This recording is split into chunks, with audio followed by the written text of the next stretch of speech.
Which way to the chisel? Keep rowing towards the statues of the oarsmen, then thread past between them.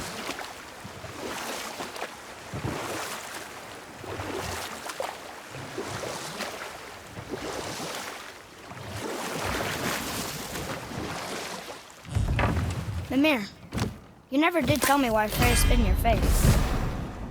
Well, she blames me in large measure for her present circumstances, and not totally without reason. It all goes back to the long war between the Aesir and Vanir. Prior to that, wars for the Aesir were easily won, but the Vanir have proved their equal and exacted devastating damage.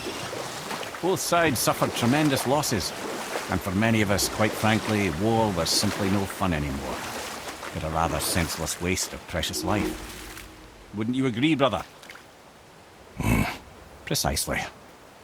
Enough was enough. And at last, Odin's most brilliant advisor became determined to find a more enlightened path. Enough. No stories. Not while on foot.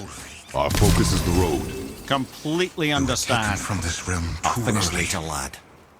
You who walks among the living, my beloved Gulvig calls to me. She yearns for peace, yet her remains lie in pieces. I beg of you, make my Gulvig whole again. You want us to collect her bones? Gross. Gulvig's Sather magic knows no bounds. She can reunite you with those you've lost. Really? How? Boy. I can smell your grief, child. Rest assured, her magic is strong enough to create bridges between life and death, if only for a short while. Boy, we are leaving. They've taken 3 of sweet Gulvig's bones and spread them across the lake. Bring me her bones, child. Gulvig will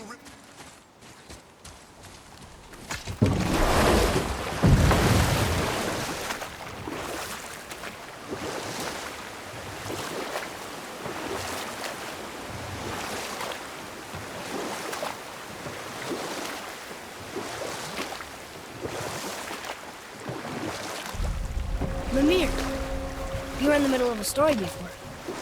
So, how did this advisor of Odin's try to end the long war? He set about to broker a peace between the gods. It took some convincing, but ultimately Odin was persuaded to marry his deadliest enemy, a certain Vanir goddess, legendary not only for her fertile beauty, but her genius at the very Vanir magic that Odin had long aspired to master. Freya married Odin? What was in it for her? It was a sacrifice to protect her people, a selfless act of love. Truly, she deserves better than she got. But of course, there's more to that story.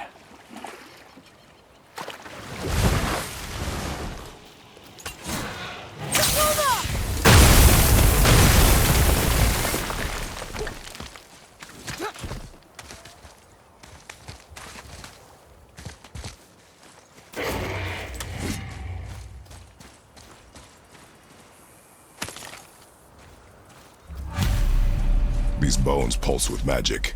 It must be Gulvig. Could we just hold on to it? Maybe we'll find the rest of them. His spirit lies to you, boy. Ah, Fafnir. I always wondered what became of him. Wait, Fafnir? Like, Fafnir's storeroom Fafnir? The very one. But Sindri said he was a dwarf. He was. And now he's a dragon. Funny how life works, isn't it? He's chained up. Perhaps we should keep an eye out for binding shrines and free the poor bastard. Aye, lads?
nerves.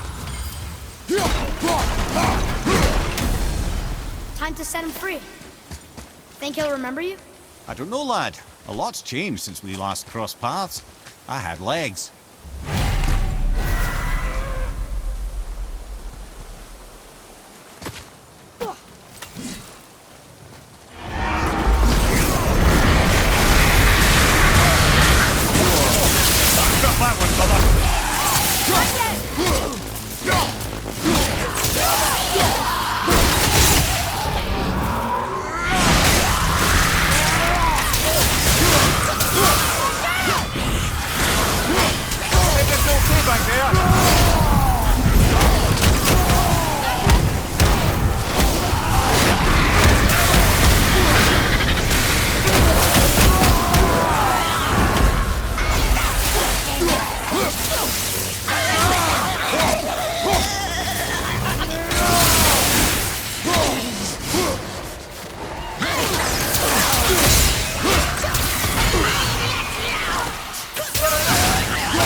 Okay, that was hard.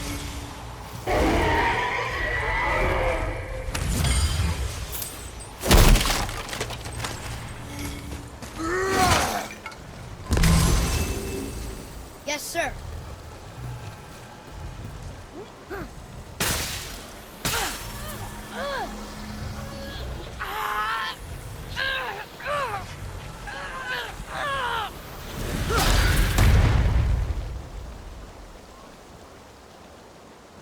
There you go, you wee little bugger.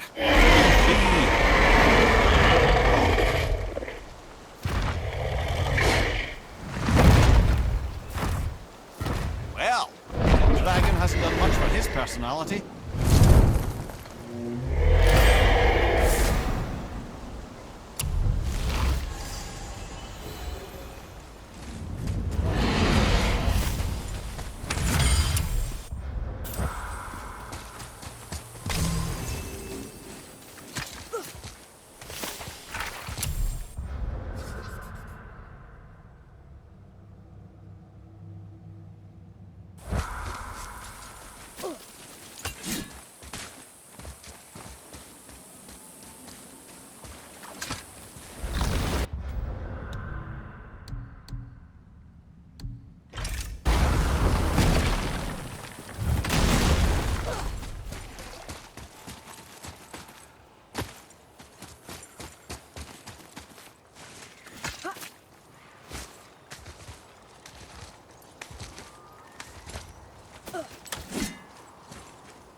Trusting the spirit to keep its word is foolish, boy. But if there's even a chance, don't you want to see Mom again? Of course She is gone, Atreus.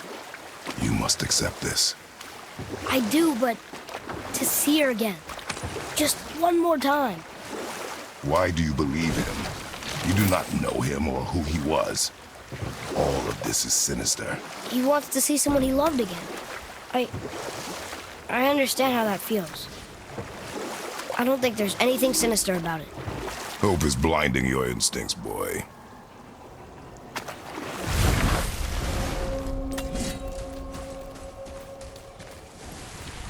Bothar, Frimund, Erik. Are you okay? No, son. My goods are underwater. My men are drowned, and yet their bodies continue to walk the beaches. Hellwalkers.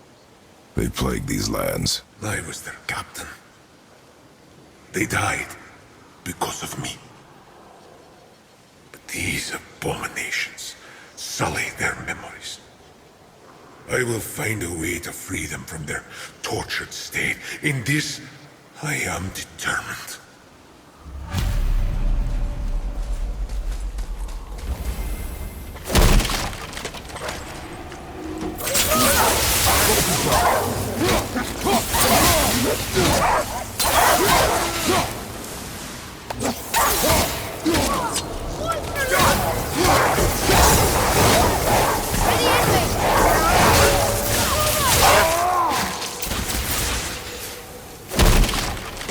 They were pretty weak.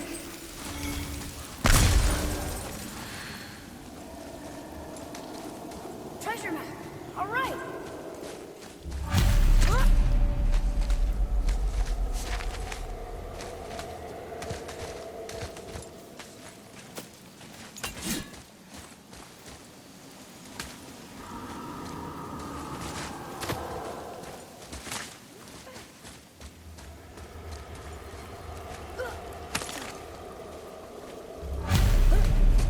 Govig's bones. What will you say to her?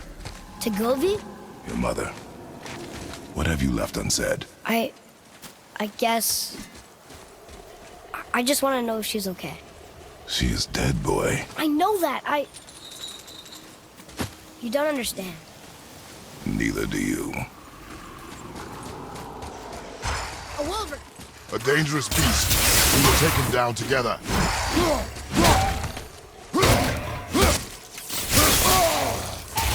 Not yet!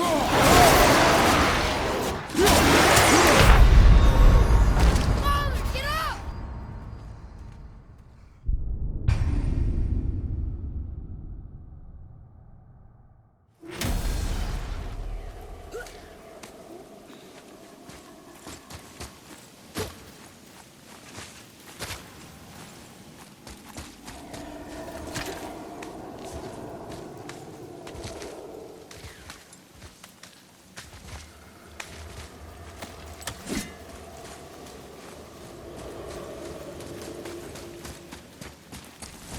I discovered opportunities for hunting and trade in these lands.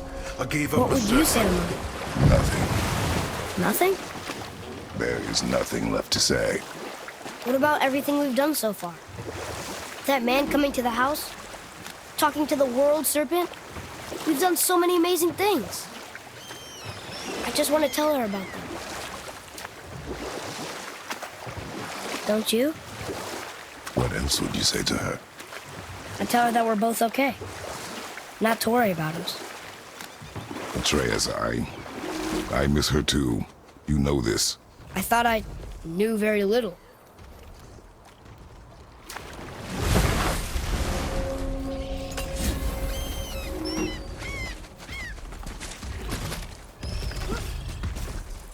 Here. Boy. Sir. Treasure map.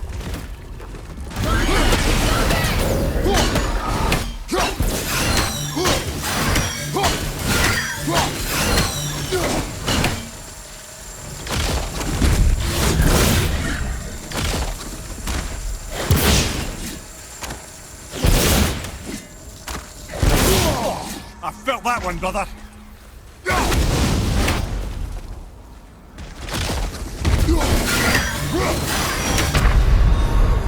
Brother, get up, brother.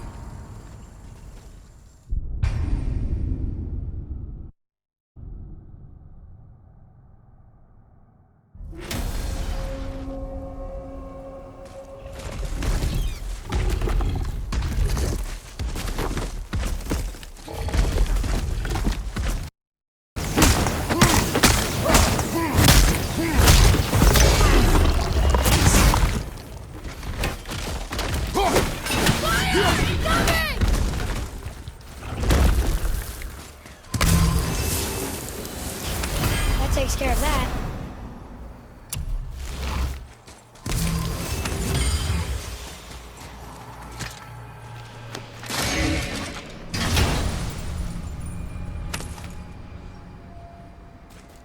Hey, it's a fragment of a language cipher. We should look for more like this.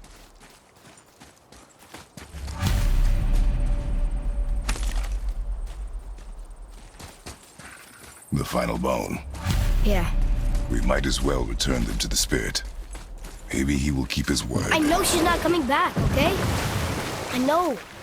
I just... Never mind. I just gotta return the bones.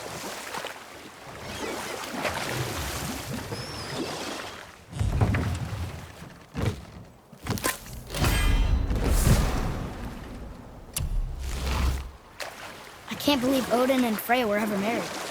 Love and hate are more closely intertwined than you might imagine. For instance, Odin hates the giants and they him. But Thor's own mother was the giantess Björgun, one of Odin's great loves. So Thor's half god and half giant? Weird. Once Björgun was gone, lonely ages passed for Odin. And as war with the Vanir raged, I could see what he really wanted beneath his bluster. And after no small amount of convincing, Freya agreed. For a while there, he really turned on the charm. He seemed happy. He seemed interested in making her happy. He granted her so many wishes I can scarcely recall them all. The peace held, and I truly believed all had worked out better than I could have planned. But Odin's true face showed itself again in the end. Oh, he won Freya's trust, and she taught him some of her Vanir magic, another choice she would live to bitterly regret. Sadly, despite his wise counsellors' best efforts to persuade him that peace was the only true path to stave off Ragnarok, Odin never let go of his obsession with Jotunheim. The taste of Vanir magic led him to new forms of experimentation and new levels of depravity.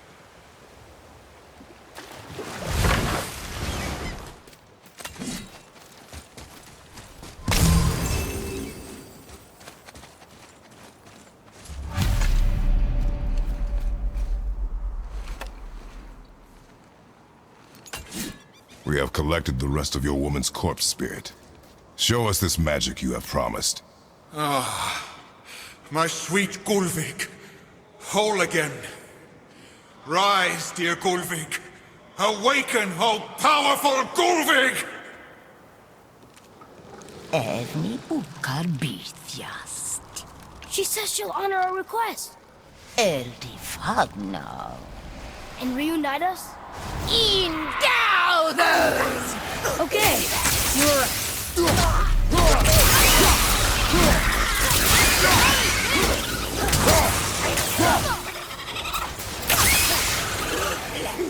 Nightmare, no!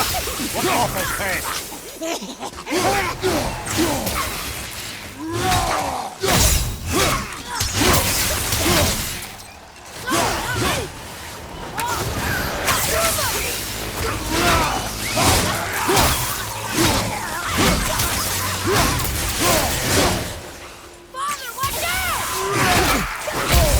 Have you considered a tactical retreat? Alright. Say it. I told you so. I told you so. You are naive, forest boy. This is true as well. But do not take your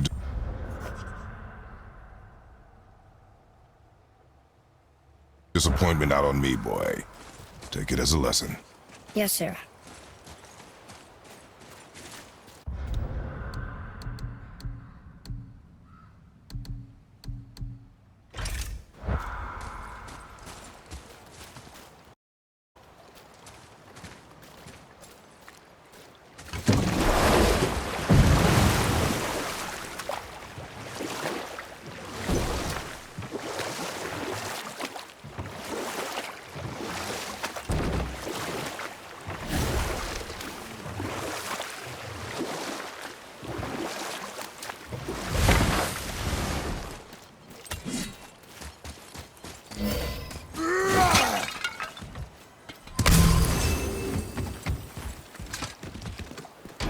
Good. The special chisel is ahead past this gate. Here we go!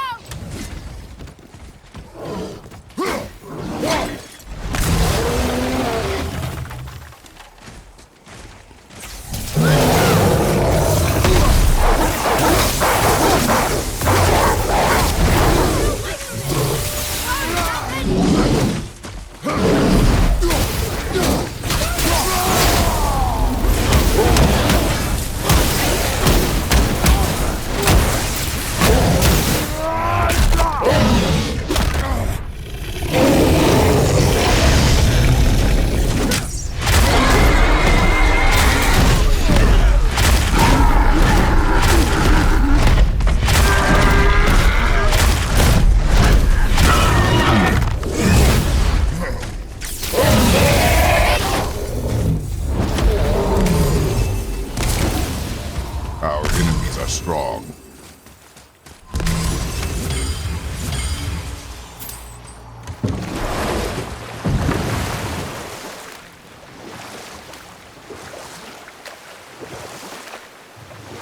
This chisel we seek, what is it? I'm glad you asked, actually. I have just the story for you. There was a giant once named Thamur. A very giant, who, despite his mountainous size, was without question the greatest stonemason this world had ever seen.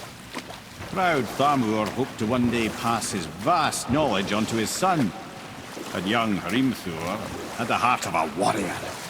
Perhaps the father had too much fear in him, or the son too little.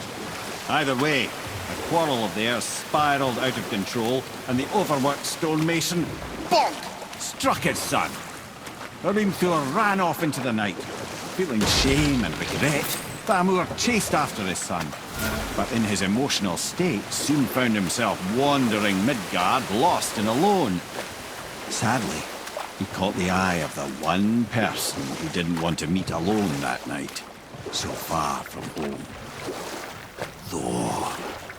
And what happened next? You'll see. Thor killed him. Oh no. He fell in the village? Aye. When Thamur fell, he crushed a charming place famed for worshipping the Vanir god Njord. Thor always took credit for planning that one. The truth is, the sweaty clawbag just got lucky.